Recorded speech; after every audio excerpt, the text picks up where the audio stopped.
Well, thank you, Marcus, for the very kind words of welcome. And thank you very much to all of you for coming, so to speak, on this occasion. It would have been a pleasure to be with you personally. I haven't got that pleasure, but at least I have the pleasure of being with you remotely. Marcus, how do we handle this? We have what, until 6:45 in total, is that right? That's right. Okay. You can handle it in whichever way you like. All right. Well, look, it's not a large number. So if people want to interrupt as we go along, that's perfectly fine.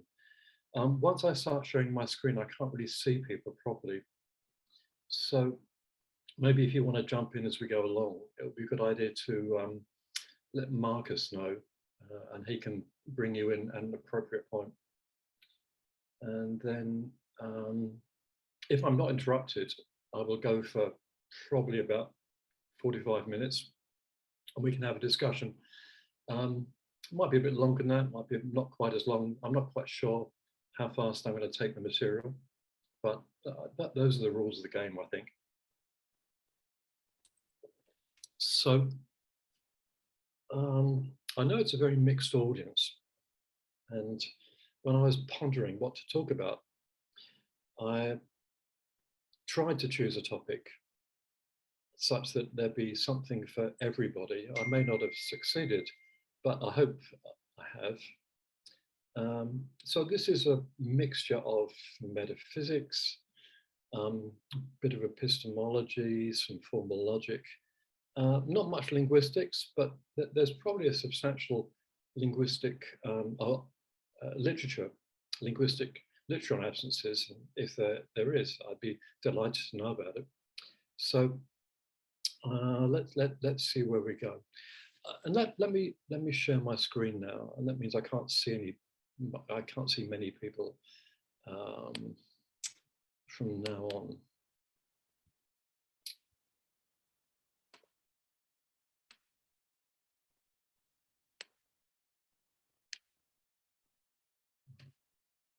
Okay, so you ought to be able to see the title slide now. Is that okay? All right. So let me tell you where we're going. What I want to talk about are absences. And I'll start off by telling you roughly why absences have surfaced in philosophy. They do seem to crop up naturally in various areas, but they're problematic. And the main point of this paper is trying to tell you how to handle them. That is, how to solve some of these problems. And to do that, I want to deploy the tools of formal mereology. So I'm going to start by explaining where absences appear in philosophy and what their problems are. And then we'll have to talk about the mereological tools that I want to deploy. So I'll tell you a little bit about axiomatic mereology. And one particular piece of machinery I want to deploy is complements. So that may give the game away as to where I'm going. But once we've got there, then we'll return to the question of absences, and I'll tell you the solution to the problems about absences that I have in mind. There may well be others, and you may well want to raise them. And if you do, that's good, but that's where we're going. So let me say, first of all, that this central section, which will actually account for a very large chunk of the paper,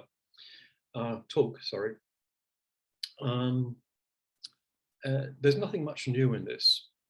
So if you know your mereological theory, you can sort of fall asleep in the middle chunk of the talk. But I couldn't assume that people will know axiomatic mereology. So I have to do this just to make what comes later intelligible. Okay, so that's where we're going. So let's start with absences and their problems. So let's start with something that most of you will probably know of, even if you've never read Being and Nothingness. So Sartre tells a story in Being and Nothingness, where he goes into a cafe to meet his old mate, Pierre. And in walking into the cafe, he sees the absence of Pierre. Now, at least prima facie, this is something that can be directly perceived. It's not something, Pierre's absence is not something that Sartre has to infer. So it doesn't work like this phenomenologically. Sartre doesn't say to himself, well, look, the things in the cafe are a waiter, a table, a teacup. Pierre is not a waiter, Pierre is not a table, Pierre is not a teacup, therefore Pierre is not in the cafe. It doesn't work like that. Pierre's absence strikes Sartre immediately. He walks in the room. And whatever you think of the example, I suspect that most people have had experiences like that. If you see a mannequin without a head, for example, and this just sort of appears in a shop window, you're immediately struck by the absence of a head. So I think the phenomenology of this is familiar enough to most people. So that's Sartre and Pierre. Let me give you another example, and this was likely to be less familiar to you. This concerns a school of Indian philosophers called the Nyaya. Nyaya is one of the standard schools of Indian philosophy. They're usually reckoned to be the epistemologists of Indian philosophy. They're a very old school. They go back to about the 2nd century, although there was a regeneration of the school in about the 12th, 13th century called Navya Nyaya, the new Nyaya. And a central concern of the Nyaya, the Navya Nyaya, was indeed epistemology. But they also had an ontology, or a theory of, maybe better to say a theory of categories in Aristotle's sense, of the kinds of things there are in the world. And one of the things that's very distinctive about the Nyaya is that one of their categories were absences. So they had maybe 10 or a dozen categories, one of which were absences. And they actually had a very sophisticated taxonomy of absences, which I'm not going to talk about. So they had absences of prior absences, posterior absences, absences of difference. So they had a well worked out theory of absences. And they deployed the theory in many ways. So one of the ways they deployed the theory of absences was much in the Sartrean way. They thought you could see absences. So if you look at a table and you expect to see pots on the table, then you can see there's an absence of pots on the table. But they also deployed the theory of absences in a rather interesting way to explain what I would call the truth conditions of quantified sentences, or some quantified sentences. So consider the sentence, there are no pots on the table. The Nyaya said, how do we understand that? Well, we understand it as saying that the table is characterized by an absence of pots. Now, I don't find that particularly plausible myself, but one thing that the discussion of Nyaya brings to the table, so to speak, is that Pierre, Sartre can see the absence of a particular person, Pierre, okay, but the Nyaya extended this to seeing the absence of a whole class of things, right? So when they look at the table and there are no pots, they see the absence of pots, plural. you know, I don't think Sartre would have been very surprised by this. Sartre could have walked into the cafe and seen the absence of elephants, for example, or giraffes or something in the cafe. But what the examples ram home is that you can have a phenomenology of seeing the absence of a whole bunch of things, not just one thing. All right. So absences can be singular or they can be plural. All right. So that's enough about roughly what absences are and why you might be interested in them. Let's turn to their problems. First of all, there's a metaphysical problem, because almost by definition, an absence is something that is not there. Now, how can there be something which is not? I mean, this is a very old problem, okay, as old as the sophist, maybe as old as Parmenides. Something that is not not there. So how can there possibly be an absence? So that's a metaphysical problem. But there's also an epistemological problem. If you use the category of absences in a theory of perception, which both Sartre and Mereology did, then perception is normally taken to be some kind of causal process. You see things, seeing something is, you see it in virtue of a causal relation between a thing or things or there and whatever is going on in your brain. Now, absences are things which are not there. So there can be no causal connection between it and whatever is going on in your brain. So how can you possibly see absences or have some kind of epistemological relationship with them? So there's a move you might make to the metaphysical problem, which is to say, well, absences are non-existent objects. Some people don't like non-existent objects, some people do, I happen to. If you want to go that way, you could try to get out of the metaphysical problem by saying, well, absences are a certain kind of non-existent object. Okay, that's one way you can go. But if you go that way, it really ratchets up the epistemological problem, because absences aren't the kind of thing which can enter into causal relations. Sorry, non-existent objects aren't the kind of thing that can enter into causal relations. I mean, if a non-existent entered into causal relation, it wouldn't be non-existent, it would be existent. So if you take that way out of the metaphysical problem, it makes the epistemological problem virtually impossible to solve. All right, so those are the two major problems, I think, with absences. And when we get to the final part of the talk, I will tell you what I think the solutions to those problems are. However, to explain my solutions, I will need to give you the idiot's guide to mereology. So as I said before, if you know all this stuff about axiomatic mereology, you can fall asleep for the next 20 minutes. But you may well not know, or you may have forgotten it all. So let me tell you about this stuff.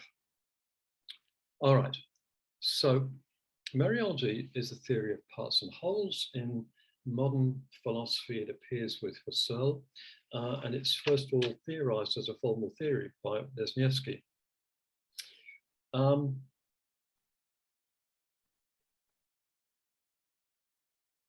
It usually has one or two, if you count identity, primitive predicates. And I'm going to write the predicate as a binary predicate and write it as less than. And x is less than y means x is a proper part of y. So lots of things have proper parts. Symphonies have movements, countries have states or provinces, I have arms and legs, and so on. So what mereology is the theory of parts and the wholes that they produce when they're put together, in some sense of put together. Now, one wouldn't normally think that the whole is a part of itself. That would be kind of an unusual way of speaking, but it does no harm to think of it as a kind of a limit case, a sort of degenerate case. So you can define X is a part of Y as X is a proper part or X equals Y. So identity is the other predicate that we're concerned with. So those are parts and proper parts. A couple of other notions we're going to need is, the first is overlap. What is it for X to overlap Y? Well, essentially, it's to have a part in common. So Turkey and Europe overlap. They have a part in common, namely the part of Turkey west of the Bosphorus. And the parts can be a whole. So for example, Great Britain and England overlap because they have a part in common, namely England itself. Okay, the Great Britain has other parts like Scotland, but England and Great Britain overlap. They have a part in common, namely England itself. So to overlap is to have a part in common, and there you see the obvious definition. Overlap has a negation, namely disjointness. And I'll use the black circle for that. So two things are disjoint if they don't have a part in common. So Europe and Asia do not have a part in common. Canada and the United States do not have a part in common. Okay, that's all pretty obvious. All right, so those are our basic notions that we're going to be dealing with. Now, there is a kind of standard theory of mereology. Mereology is contentious. When I say it's a standard theory, everybody knows that all the axioms are contentious. But if you open a textbook on mereology, this is what you'll find presented to you first up. So there's a very nice book which came out last year by Achille Valzi and Aaron Cotnoir called Mereology. This is the kind of standard axiomatization they give. I'm going to walk through these axioms just so that you get your head around them. But two are to do with ordering, one is to do with decomposition, and one is to do with fusion. Okay, so those are the four axioms. Let's walk through them so you get your head around them. So there are two axioms of ordering which say that less than is a partial order, a strict partial order. It's transitive and it's anti-symmetric. Okay, so there's not too much to say about those. It's just that the ordering is a partial ordering. The other two axioms are a bit more interesting. One of them is this. It's called the separation axiom. Let me draw you a picture of this. It'll make it easier to see what's going on here. So suppose that Y isn't a part of X. So there's a bit of Y that sticks out, as it were. So X and Y, it's a sort of Venn diagram, but remember that, or note that X and Y are objects, not sets. And a sub area is a part, it's not a subset. Okay. So what this axiom says is, provided Y is not a part of X, so it's got a bit that sticks out, then there's something which is a part of Y, which is disjoint from X. Okay, that's what the separation axiom says. And the fourth axiom is fusion. So that's what it says, let's think about what this means for a minute. It's a conditional, and it says, let's suppose there are some A's, then there is a Z of a certain kind. And the Z is the fusion. Okay, so if you take the 4 movements of Beethoven's symphony and you put them all together, you get the symphony itself. So the symphony is the fusion of the 4 movements. If you take the 50 states of the United States, well, there are a few territories, but let's ignore those. If you take the 50 states and you fuse them all together, you get the United States, or at least its landmass. If you take my arms, my legs, my head, and so on, then the fusion of those is me, or my body anyway. So the fusion of something is what you get when you put the parts together. All right, so this Z is the fusion of the A's. So, as I said, it's a conditional, and it says if there are some A's, then they're going to have a fusion, namely this Z. Okay, so how do you characterize a fusion? Well, if something overlaps one of the states of the United States, it overlaps the United States. And if it overlaps the United States, it overlaps one of the states. So something will overlap a fusion, just a fusion of the A's, just if it overlaps one of the A's. And that's what this says. Okay. 2 things are worth noting here. The first is this antecedent here, there are some A's.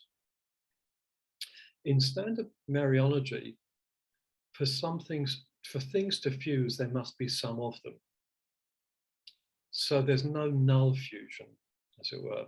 That's what this antecedent is doing here. The other thing to note about this axiom is that it says that this axiom or axiom schema is true for A, whatever A is.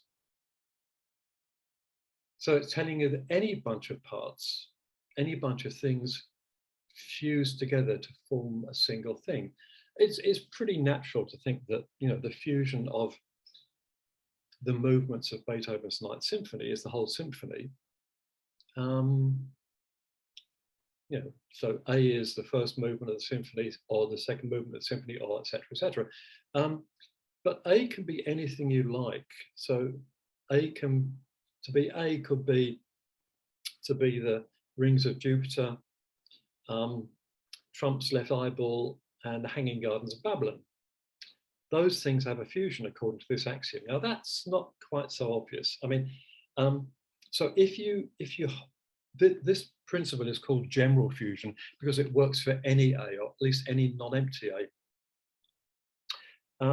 And it is going to give you some strange objects. Some mereologists like David Lewis like that. Other mereologists like Peter van Emwagen don't. But general fusion, this particular principle, is sort of standard. We might come back to what to make of the restriction later, but just note that this axiom is general fusion. Every bunch of things, as long as it's non-empty, has a fusion. All right, now one particular instance of fusion will be important for us. That is when you fuse 2 things together. So take AX to be X is W1 or X is W2, where W1, W2 are 2 objects. Then I'm going to write the fusion, in that case, as a plus sign.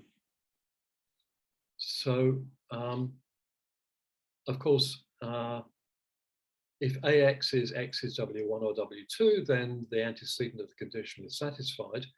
And then if you just detach and fiddle around with the defining condition here, you can see that any object y is going to overlap the fusion of W1 and W2, just if it overlaps either W1 or W2. So I'm not going to prove everything. Some things I'll leave for you to fiddle with. But the fusion of two objects will play a role in what follows. All right, so that is all you need to know about mereology in general. But to do what I want to do with it, there's a particular bit of machinery which you're going to need, which is complements. Actually, maybe that's a good place just to break for a moment to see if anyone has any questions about general mereology.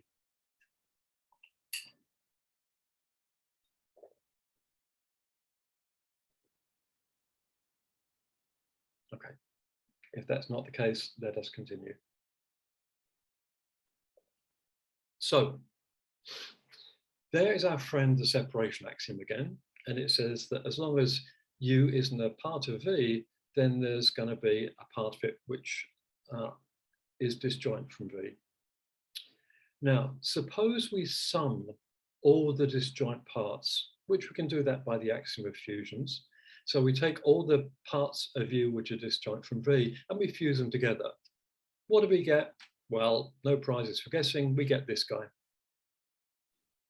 Okay, so it's the bit of U which does not overlap V. And this is the complement of V relative to U.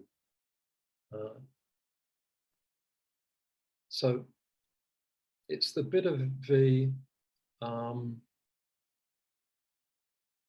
it's the bit of U which is not in V. I always get these the wrong way around. Okay, so this is the complement of V relative to U. So what are its properties? Well, the properties are the ones you'd expect. So provided U isn't a part of V, then what you can show, and I'm not going to show this, it's not hard, I'll leave you to fiddle with it, is that U minus V and V are disjoint, and U minus V fuse V is just U plus V. Okay, so let's start with the diagram. V and U minus V are disjoint, and if you fuse them together, you get the fusion of U and V. Okay, and as I said, U minus V is the complement of V relative to U. So it's a relative complement. Now, we need a little bit more than that, because I also want to talk about absolute complements.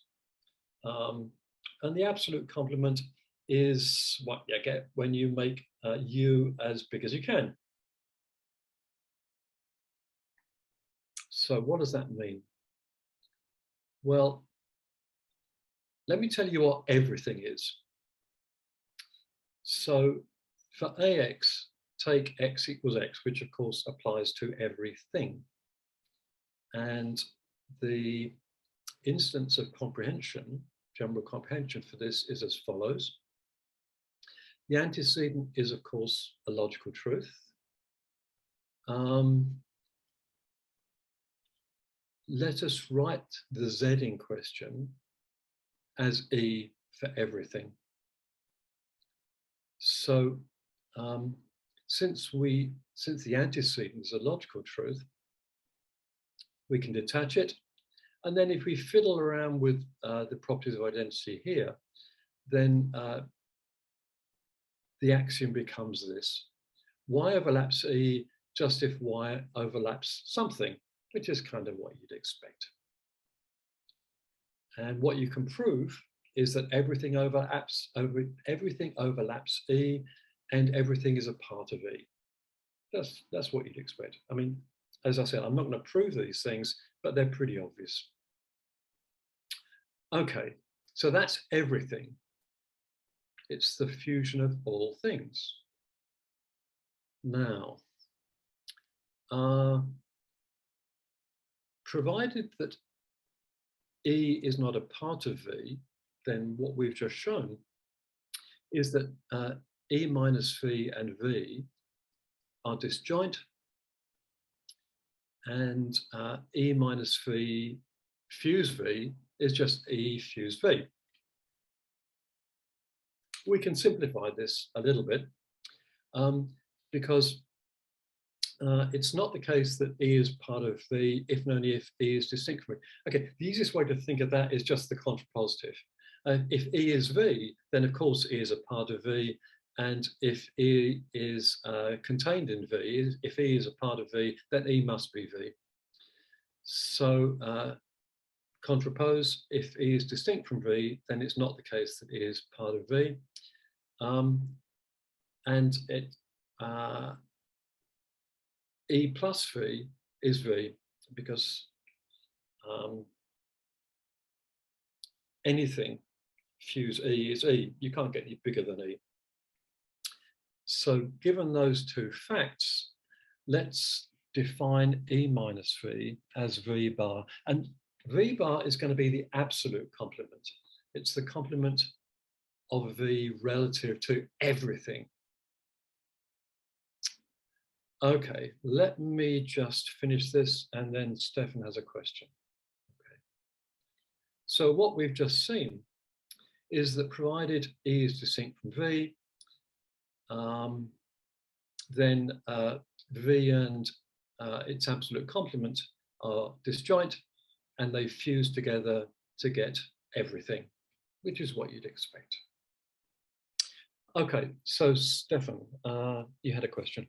Yes, it's a very quick question. Does it follow from the axioms that E is unique? Yes.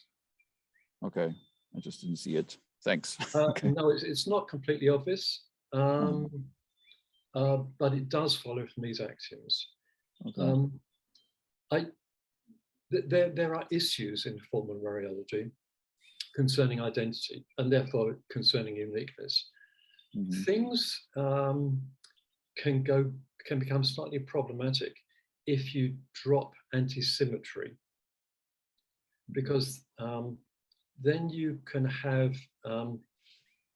A which has a proper part B, which has a proper part A, which has a proper part B, and it can turn out that they're different objects with the same parts. That sort of messes things up a bit. But at least in standard mereology, two things which have the same parts are identical, and therefore fusions are unique because they have the same parts. That doesn't immediately follow from the definition, but it's not hard to prove. But yeah, you can prove that fusions are unique in standard mereology. Okay, thanks. Yeah. I think we're pretty much through all the technical stuff. So again, this is not a bad place to ask technical questions.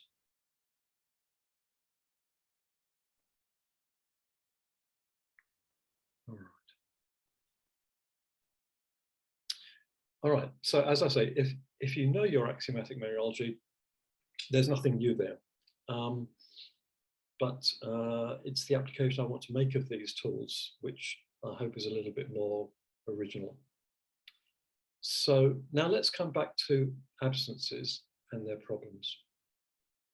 And probably you can see where I'm going, but I'm going to suggest that the absence of X is the complement of X. So the absence of Pierre is the fusion of all the things that don't overlap Pierre.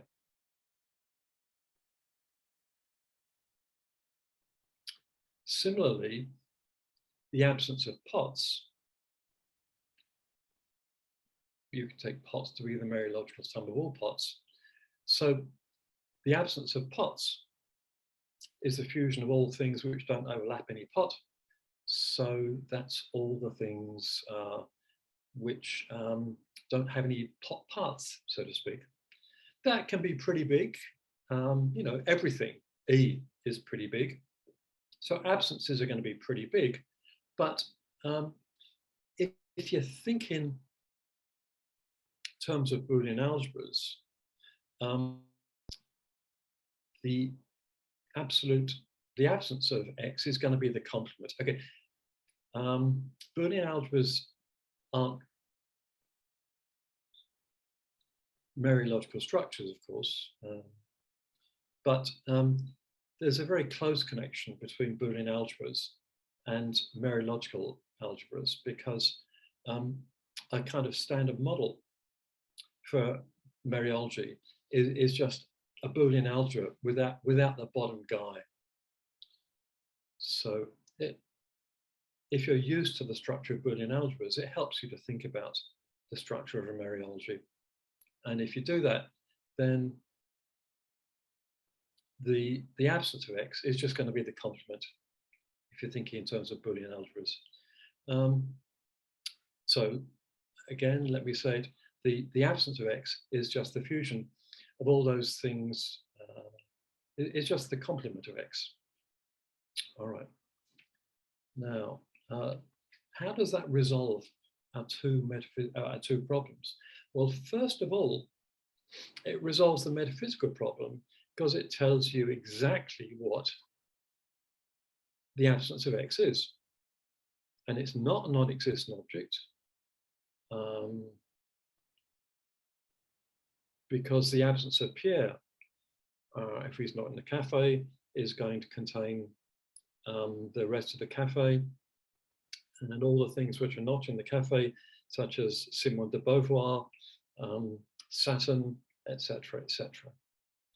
So, you know, all those things exist, so their fusion exists, and so that solves the metaphysical problem. It tells you exactly what the absence of something is. What about the epistemological problem? Well, you can see that because the absence of Pierre or the absence of Potts exists, then there's something you can see. So if Pierre is not in the cafe, everything else that's in the cafe is part of the absence of Pierre. And that's something you can see. It's what Jean-Paul sees when he walks through the door of the cafe. All right, so that's how the metaphysical and the epistemological problems are solved if you take the absence of something to just be its mereological complement. All right, now, of course, you know, any philosophical move is going to have possible objections. So let me just walk you through a couple of these. Here's one objection you might have. The parts of the complement of X are just too disparate for it to exist. So remember, I told you that some people reject universal fusion. So the thought is that for things to fuse, they must have a certain coherence. So the movements of Beethoven's Ninth Symphony fuse to form the symphony because they sort of cohere together. What coherence means is I don't know of any good answer, but the notion is intuitive enough. And you might say, well, hey, the absence of Pierre is going to have all these things in it, like Donald Trump and Simone de Beauvoir and Jupiter and the Hanging Gardens of Babylon. That's a pretty disparate collection of things. And, well, you know, they just don't fuse together to form one thing. So there's no such thing as a fusion in this case. That's something you might want to say if you don't subscribe to universal or general comprehension. And you might say, well, look, even if it does exist, this big fusion,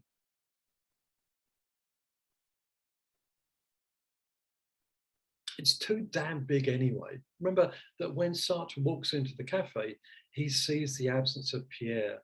Now, you know, doesn't really see Donald Trump and the rings of Saturn and what all the, you know.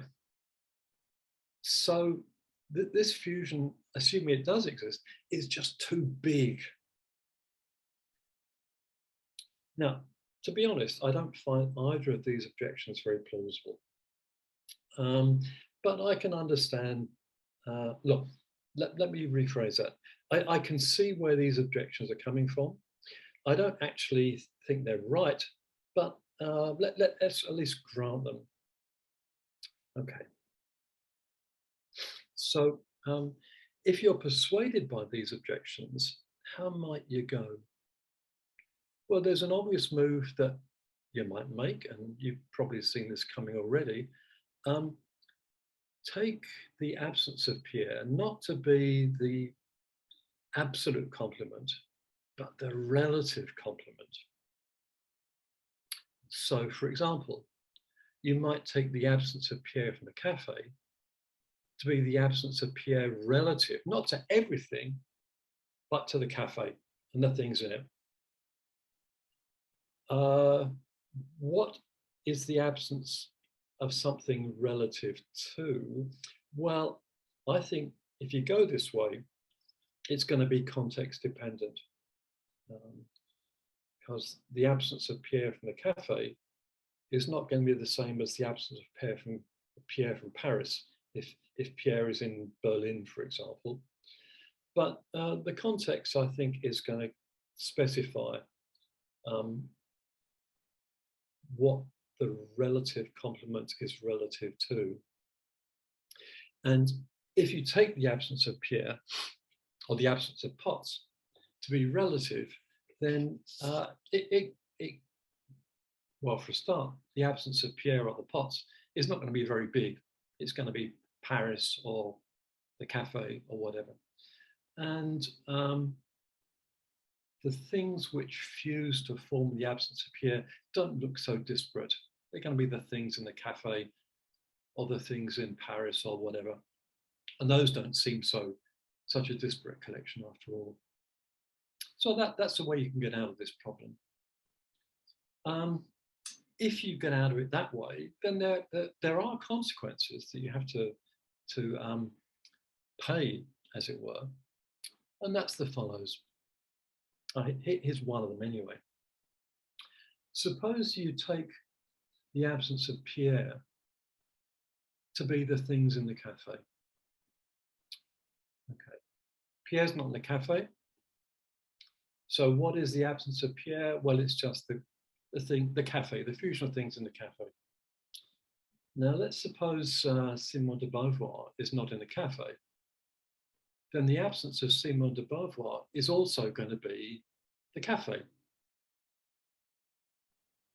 Now, when Sartre walks in the cafe, he sees the absence of Pierre. He doesn't see the absence of Simone, even though these are the same things. So the absence of Pierre can't simply be the cafe, because that would mean that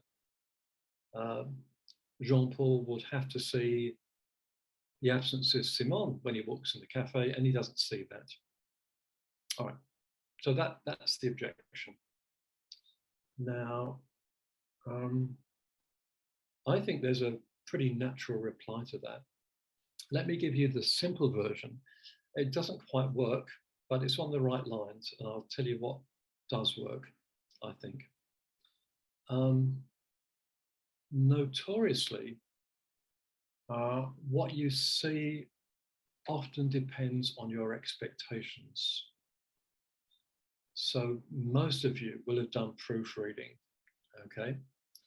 And you will know that you see things, or you don't see things, because you see what you expect to see.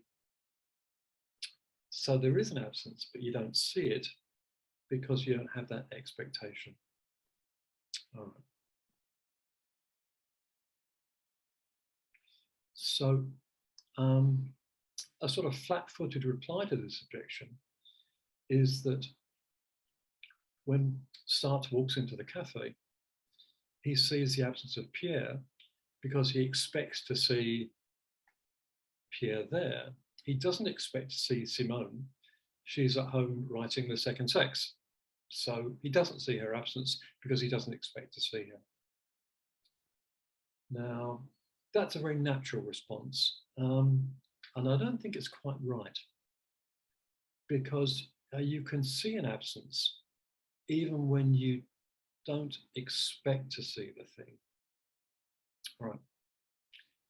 So suppose Jean-Paul notes that, or knows that, Pierre comes into the cafe every day except Monday. And he goes into the cafe on Monday. So he doesn't expect to see Pierre there. But nonetheless, when he walks in the cafe, he can still see the absence of Pierre.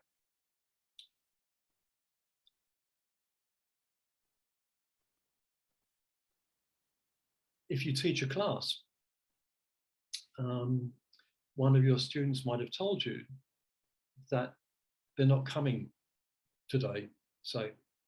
But when you walk into the classroom, you can see they're not there. You can see their absence, even though you didn't expect to see them.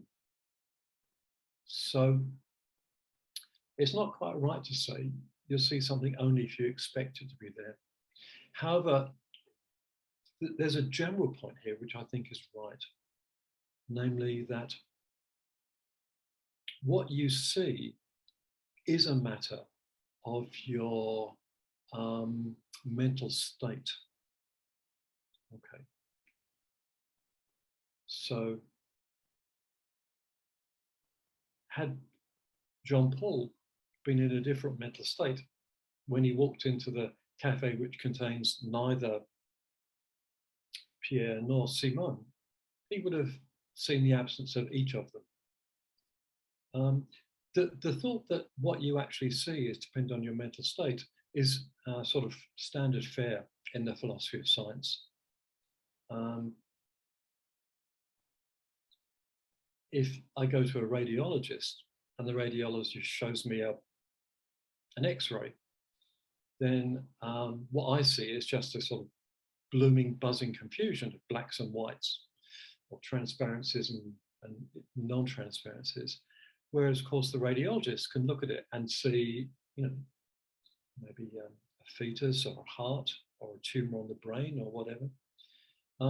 That's because my mental state and the mental state of the radiologist are different. And the radiologist's mental state is different because of their training. So it's not contentious that different mental states will cause you to see different things. And I think the right way to handle this objection is to say that when Pierre walks into when Sartre walks into the cafe and sees Pierre's absence, doesn't see de Beauvoir's absence, that's because he's in a certain mental state. Change the mental state, and he would have seen the absence of Simone as well. Okay. So that's what I've just said. Okay, so I'm sure that there must be other objections to the view that I have given you. In fact, I know there are, but I won't run through any more objections at this point. I'm more interested in hearing from you and seeing what objections you think there are. So let me just recap what I've said, and then we'll finish. So what I've been talking about are absences. And there seem to be good reasons to suppose that in some sense there are absences. In some sense you can have an epistemological relationship with them. You can see them. Yet if an absence is what is not there, there seems to be both a metaphysical and an epistemological problem here. And what I've suggested is solving both problems by applying the tools of mereology and taking the absence of an object to be the complement of it, either the absolute complement or maybe the relative complement. depending what you think about other things. But whether the complement is absolute or relative, it solves both the metaphysical and the epistemological problem, because you can, it's clear that the complement, whether it's absolute or relative, exists, and because it's composed of perfectly physical things, then it's something that you can see. So that's my suggested solution to those problems. And now I'm looking forward to hearing your objections. Thank you.